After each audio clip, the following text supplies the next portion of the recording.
I bought groceries, picked up the kids, took out the trash. One afternoon, my son-in-law told me, "Stop acting like you matter here." My daughter said, "You're a guest. Start acting like one." I moved out the next day. But on Christmas morning, when their bank card stopped working, they finally discovered the truth. My name's Railene. I'm 64, widowed, and I used to live in San Marcos, Texas. For most of my life, I thought I was a good mom. I gave everything to my daughter, Kendra.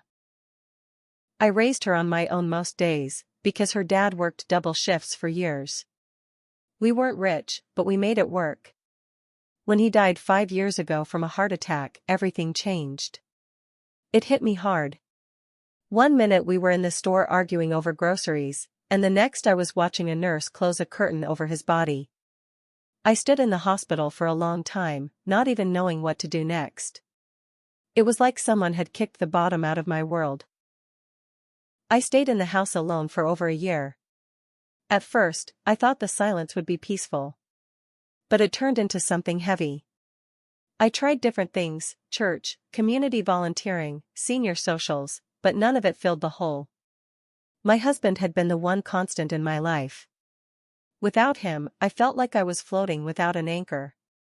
Then Kendra brought it up. "Mom, why don't you just come stay with us? It'll be good for the kids. You won't be lonely anymore." Her exact words were, "You're not a burden." I believed her. I packed up most of my stuff, sold the house, and gave them part of the money for their down payment. I kept the rest in a joint savings account under my name and Kendra's, just in case. They lived in Round Rock. Nice little suburb, decent schools. I moved into their guest room and thought, this'll be a new chapter. At first, it really was. The kids, Jasper and Maddie, were sweet. I made their breakfasts, helped with homework, walked Maddie to the bus stop every morning. I cooked dinner most nights, picked up groceries, did laundry, cleaned the house, even took the trash out. Brad, my son-in-law, worked in IT. Kendra was a high school teacher. They got home tired, so I tried to keep things easy for them. I didn't mind doing the housework. It gave me purpose. But slowly, the way they looked at me started to shift. It started with little things. Brad would grumble if I was in the kitchen when he came home. Kendra stopped saying thank you. Then Brad started making these comments under his breath, like, "Oh great, the live-in maid cooked again." One day, he walked into the kitchen and just said, "Still here," like I was mold on a wall. I didn't know how to respond. I thought maybe he was just having a bad week. I kept trying to smooth things over. I offered to take the kids for the weekend when they wanted a break. I made their favorite meals. I even paid the electric bill once when Brad forgot. The turning point came one afternoon when I'd just come home from HEB with a trunk full of groceries. I had picked up the kids, cleaned up dog puke from the carpet, folded 2 loads of laundry, and was bringing the trash cans back in when Brad got home. He walked in, looked me up and down, and said, "You really need to stop acting like you matter here." I just froze. My ears burned. My chest went tight. I waited for Kendra to get home, hoping maybe she'd defend me. When I told her, she didn't ask what he meant or why. She just looked annoyed and said, "Mom, you're a guest. Start acting like one." That was it. I knew right then that I didn't belong anymore. I didn't argue. I didn't cry in front of him. I went upstairs, packed 2 bags, and left the next morning before they woke up. They didn't call. No text. No, "Are you okay?" I moved into a small duplex near East Austin, about 25 minutes away. 1 bedroom, quiet street, nothing fancy, but it was mine. I bought myself a coffee maker, a second-hand recliner, and some thick blackout curtains. I started going to the library every Thursday. What Kendra and Brad didn't know was that when I sold the house, I gave them $40,000 toward their down payment. I also set up that joint account with Kendra, mostly for emergencies, but they treated it like their personal wallet. Brad was spending on everything. Sports gear, golf, steakhouse dinners, some Amazon gadgets that no one even used. I checked the statements. I never told them I was watching. I just let them dig. Months passed. They didn't reach out. Then one day, right before Thanksgiving, Kendra texted, "Kids miss you. Come for Christmas?" I didn't reply right away. I stared at that text for hours. Then I realized something. They thought they could toss me aside, and I'd just crawl back the second they needed me to bake cookies or buy gifts. So I said yes. And I waited. I watched Brad deposit his holiday bonus into the account in early December. $8,000. He transferred some of it to their checking. Left the rest sitting there. I waited a little longer.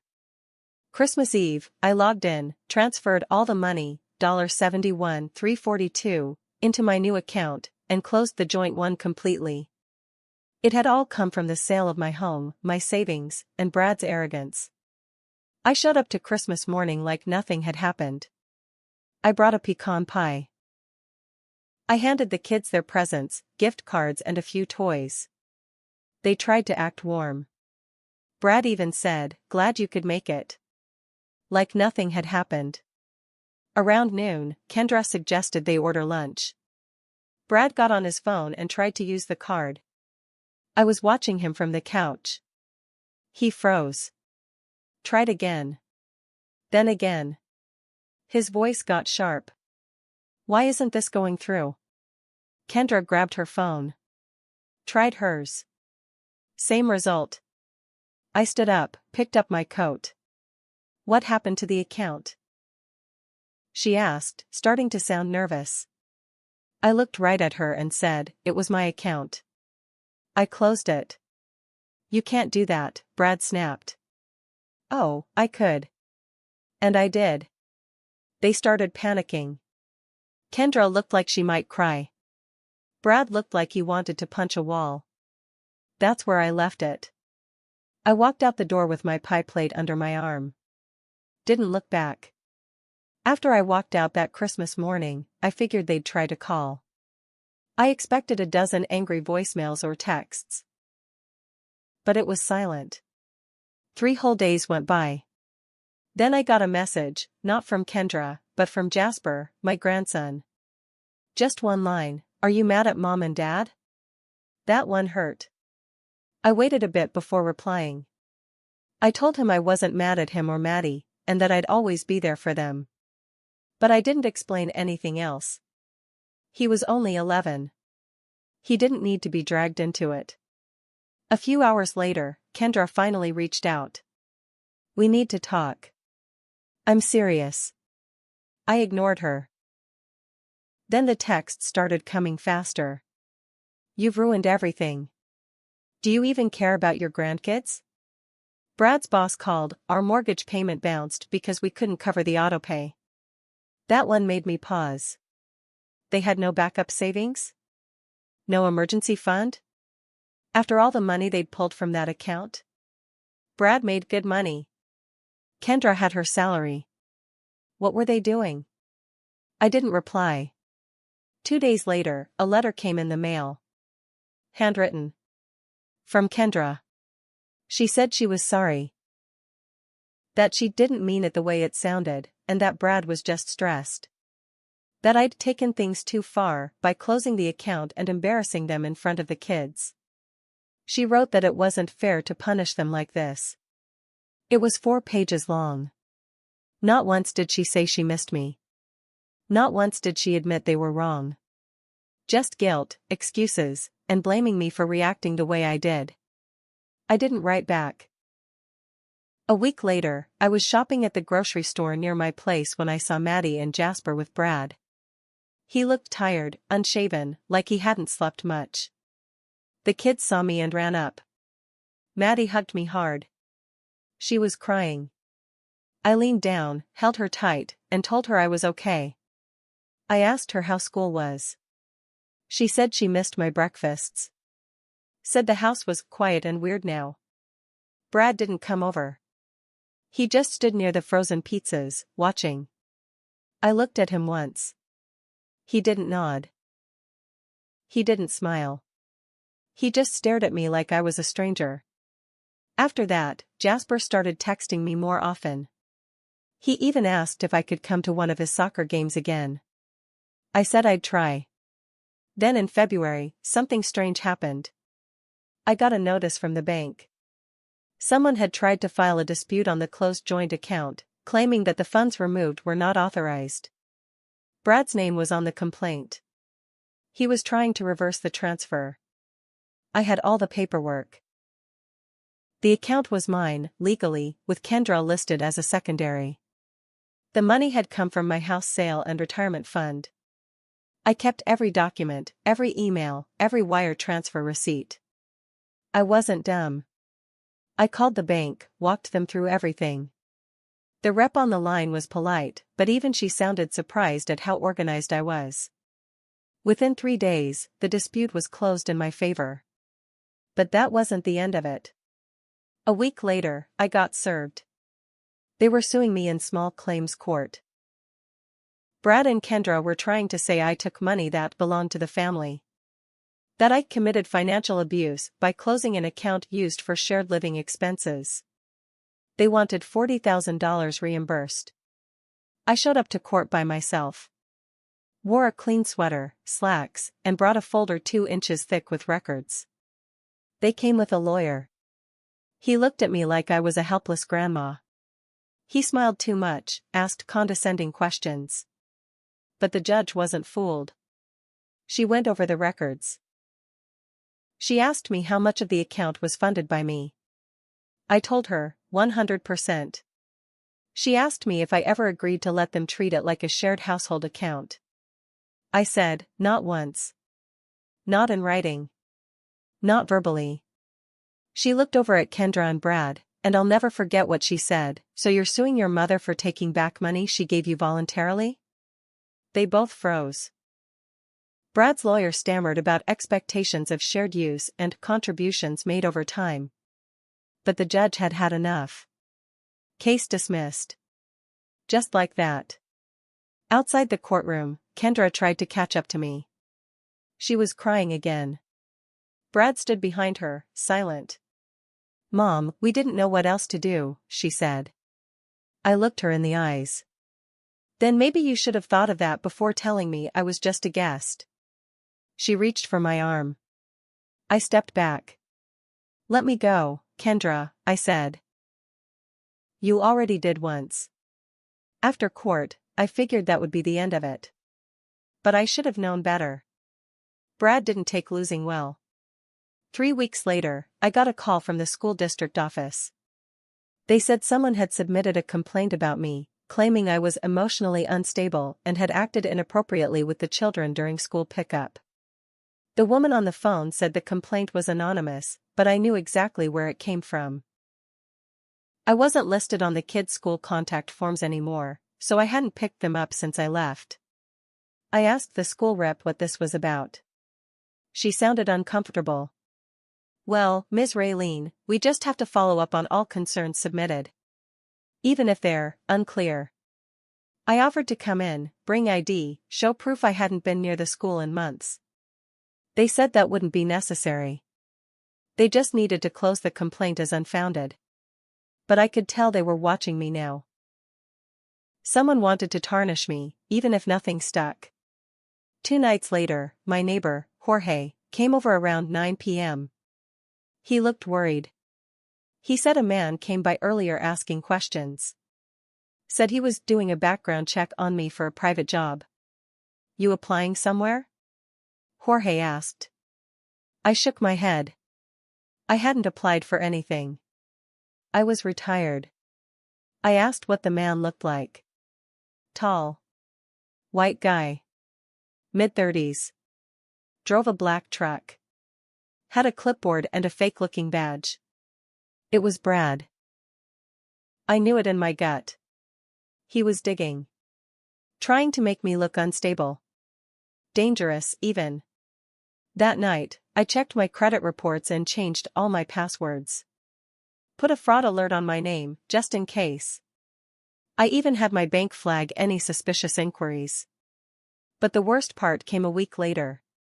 Jasper showed up at my door. Alone. He'd biked nearly 5 miles to my place. It was cold out. He wasn't even wearing gloves. I let him in right away. He looked scared. "They're fighting all the time," he said. Dad yells. Mom cries. Maddie doesn't sleep good anymore. I gave him hot cocoa and a blanket. He didn't want to go back right away. "They said you tried to steal from us," he said, quietly. "But I don't think that's true." I didn't lie to him. I didn't sugarcoat anything either. I told him I gave his parents money to help them out. I told him I used to do everything for them: clean, cook, pick them up, make sure they had what they needed. But sometimes people forget how to say thank you. Sometimes people start to treat kindness like it's expected. He didn't say much. Just nodded slowly. Then he said something I'll never forget: "I think they miss having you do everything, but not having you." He stayed till dark. I drove him home. Kendra came running out when we pulled up, her face pale.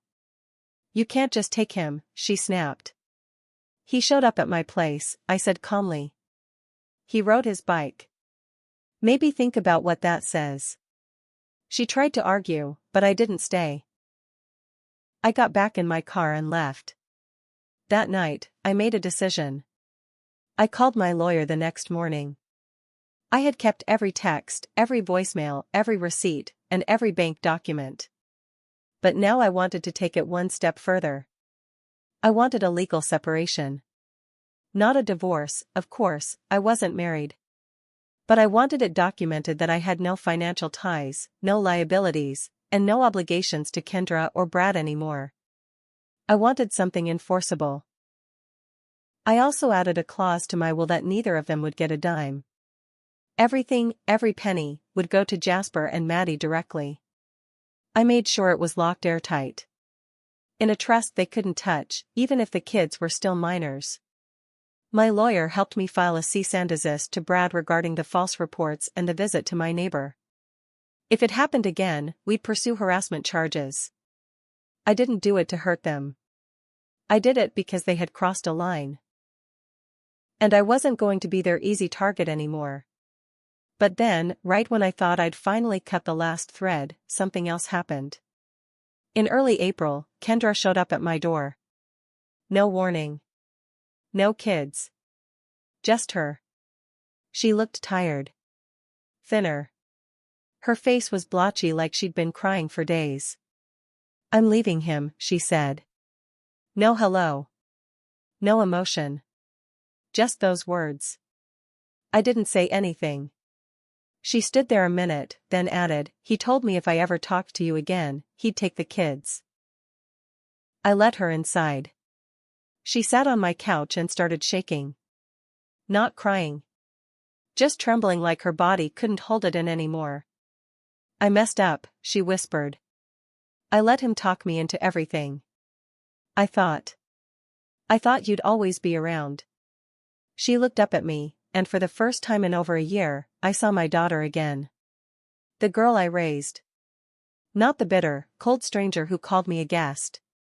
I don't want him to ruin the kids. I don't want them to think this is how you treat people who love you.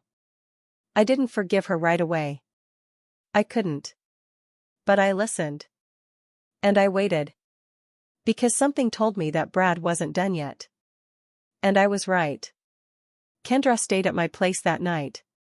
She slept in the guest room, the same kind of bed I used to make up for her when she was a little girl, after nightmares. She barely touched her food, barely said a word after she told me she was leaving Brad. I didn't ask questions that night. I just watched. She looked like someone trying to hold their soul together with tape. The next morning, she told me everything. Brad had gotten worse after I left. Angry all the time. Paranoid. Controlling with money. Screamed at her for spending too much on groceries or letting the kids keep the lights on too long. Then he started showing up at her job. Once, he even stormed into her classroom, accusing her of talking to lawyers behind his back. The principal had to get security involved. She'd been put on administrative leave while they investigated. Kendra had already filed for separation but hadn't served the papers yet. She was afraid of what he'd do. She knew about the visits to my neighbor. She knew about the false report at the kids' school, the bank dispute, and the lawsuit. She said he kept saying, "I'll ruin her. Watch me." And she knew that if he found out she was with me, it might push him over the edge. I told her not to worry. I had a plan.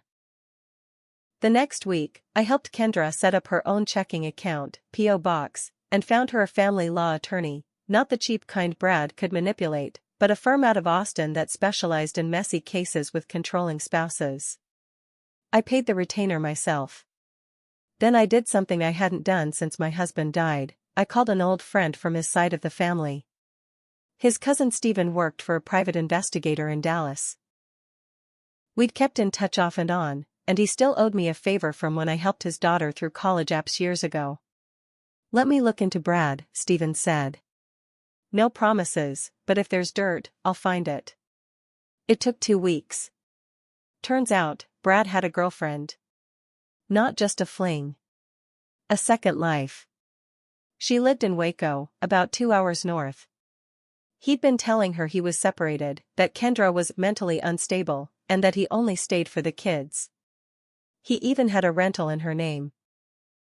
Every other weekend, when Kendra thought he was working on-site, he was driving up there. Stephen got photos, video, rental agreements, texts. Even a video of Brad yelling at a gas station clerk when his card got declined. It was everything we needed. But I wasn't done. I contacted a local reporter who ran a small investigative blog. She focused on suburban financial abuse and quiet domestic manipulation cases. I gave her the whole story. Not with my name. Just facts. Documents. Photos. Screenshots. She published the piece under the headline, "Behind Closed Doors, How One Man Tried to Destroy His Mother-in-Law While Hiding a Double Life." It went viral in the local Facebook groups, especially the school moms pages. But the final blow didn't come from me. It came from Jasper. A week after the article dropped, Jasper refused to go home with Brad after soccer practice.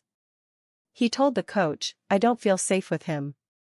CPS got involved. And that opened a whole new door. Turns out Brad had been disciplining Maddie with yelling fits and locked doors. Kendra didn't know, Maddie had kept it quiet, scared. But now it all came out. With Stephen's evidence, Kendra's lawyer filed for full custody. She got it. Brad lost his visitation rights after he screamed at the judge during the second hearing. Called her a man-hating hack. Security had to pull him out of the courtroom. But the real revenge? That came from his job. When the HR team saw the article and confirmed his involvement in court cases and harassment claims, they fired him immediately. No severance. No references. His golf club membership was revoked. His credit cards, all tied to his job's perks, were cancelled. He tried to get unemployment, but Kendra's lawyer submitted a formal complaint with evidence of misconduct. It was denied. Last I heard, he was renting a room from a coworker out near Temple, begging friends for money online. The girlfriend in Waco blocked him once the truth came out. Someone sent her the blog post and the court transcripts. As for Kendra, she got her job back. The school cleared her record after CPS filed a full report backing her custody and confirming she had no involvement in Brad's behavior. She apologized again, this time, fully. Not just for the money, but for the way she treated me. For letting someone else convince her I didn't matter. I didn't forgive her instantly. But I let her rebuild it. Brick by brick. We started having dinners once a week. At my place. I cooked. She cleaned up. Jasper and Maddie helped. We laughed again. We played old board games. Maddie asked if I'd teach her how to bake pies like I used to. The kids both got therapy. So did Kendra. And I updated my will again. This time, I added a letter for each grandchild, explaining why standing up for yourself isn't selfish, and why letting people treat you like a doormat can cost more than money. I also made sure the trust fund would activate if anything happened to me. It's theirs, and only theirs. With protection in place so no future spouse or parent can touch a cent. As for me? I sleep well now. No more feeling like a ghost in someone else's home. No more swallowing pride just to be told I'm just a guest. I still have bad days. Grief doesn't vanish. But I've got peace. I've got my dignity. I've got my life back. And if anyone ever tries to take that from me again, well, let's just say they better ask Brad how that worked out.